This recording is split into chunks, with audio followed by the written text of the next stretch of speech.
News from around the globe. Hot, fresh, balanced and objective. On Unity. Hello and welcome to News Hour on Unity TV. Today is Wednesday, 19th of April 2022 and it's equivalent to 28th of Ramadan 1444 after Hijrah. The headlines. INEC declares Fintiri winner of dramatic Adamawa governorship election. 8 kidnapped female students escape from captivity in Kaduna. And on the foreign scene, China denies funding terrorists to access Nigerian mineral reserves. And in sports, Real Madrid eliminate Chelsea to reach UCL semis. And those were the headlines. And for details and more of the stories, I am Rukayat Sani Ibrahim. Exactly 1 month after the March 18 governorship elections, Governor Ahmadu Fintiri has emerged as the winner of what some might describe as a drama-filled supplementary election in Adamawa State in last Saturday's rerun. Fintiri, the candidate of the People's Democratic Party (PDP), polled 9,337 votes, besting Senator Aisha Binani Dahiru of the All Progressives Congress (APC), who scored 6,513 votes. At the end of the entire exercise, Fintiri polled 430,861 votes, defeating Binani, who got 398,738 votes. The announcement by the Independent National Electoral Commission, INEC, at 5:49 p.m. on Tuesday was preceded by political intrigue. With last month's governorship election declared inconclusive by INEC, a supplementary election was scheduled for last Saturday. However, on Sunday, as coalition was on the way, the State Resident Electoral Commissioner, Rec. Hudu Yunusa Ari, prematurely declared Binani as the winner, contrary to the provisions of the Electoral Act. The Inspector General of Police, Usman Baba, has ordered that the Commissioner of Police on election duty in Adamawa State, Muhammad Barde, withdraw from the state with immediate effect. The IGP also ordered that the CP in charge of Gombe State, Etim Ekwa, should immediately proceed to Adamawa State for election security of the keenly contested supplementary governorship poll. The first Public Relations Officer Olumuyiwa Adejobi made the revelation while addressing pressmen on Tuesday in Abuja, adding that the IG was committed to a free and fair electoral process.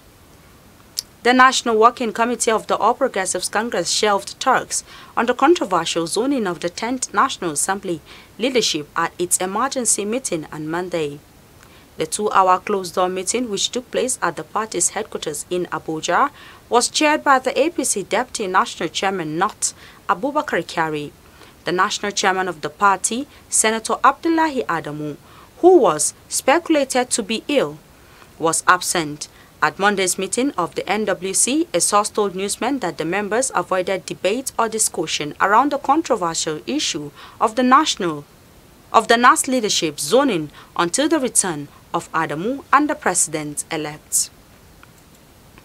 The 8 female students at Government Secondary School Awon in Kachia local government area of Kaduna State have escaped from the hands of their abductors. The students were kidnapped by the bandits in the Awon general area on April 3, 2023.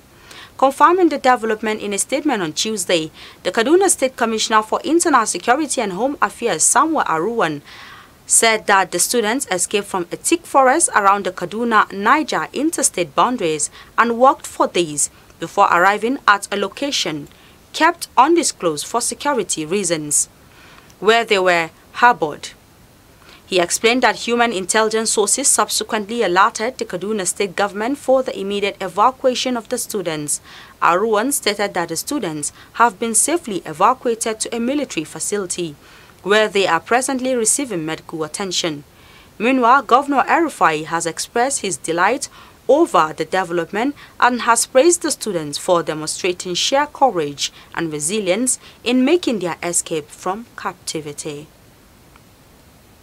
And on the foreign scene, the Chinese government has denied funding terrorist groups in part of Nigeria to secure access to mineral reserves.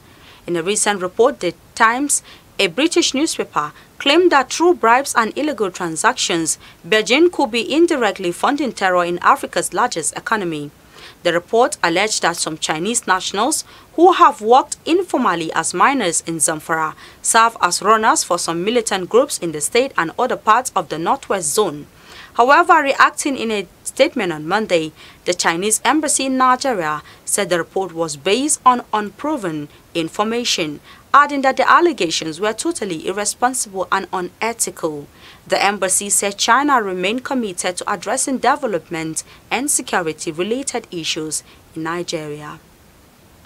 And in sports, Real Madrid cruised into the Champions League semi-finals with a 2-0 win against Chelsea on Tuesday that wrapped up an emphatic 4-0 aggregate triumph, effectively ending the struggle London club's season. The Spanish giants made Chelsea pay for their profligacy with Rodrigo scored in the 58th minute and he doubled his tally with 10 minutes to go. Chelsea, the 2021 European champions, have now lost all 4 of their matches since Lampard returned to the club as caretaker boss earlier this month in place of sacked Graham Potter.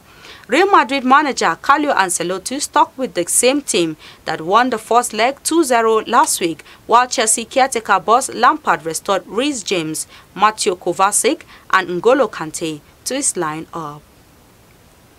And with the sport news, we've come to the end of our bulletin for today. You can follow us on our social media handles at Facebook, Instagram and Twitter at TUNTBE Radio FM TV, respectively. You can also watch us live on the satellite decoder Badarsat, which is being watched in about 38 countries of the world free. You can also follow and engage with us on our YouTube channel at Unity FM TV. I am Rukayet Sani Ibrahim. Thanks for watching and enjoy the rest of our programs. Do have yourself a lovely day.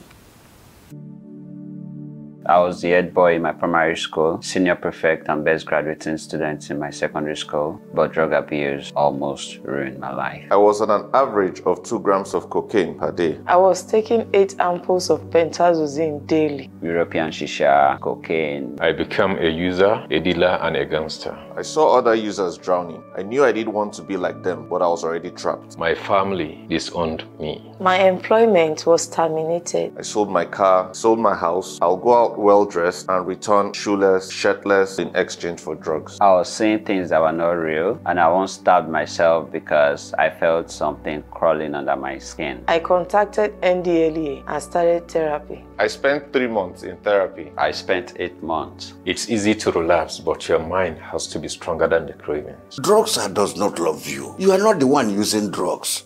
Drugs are the one using you. Say no to drug abuse.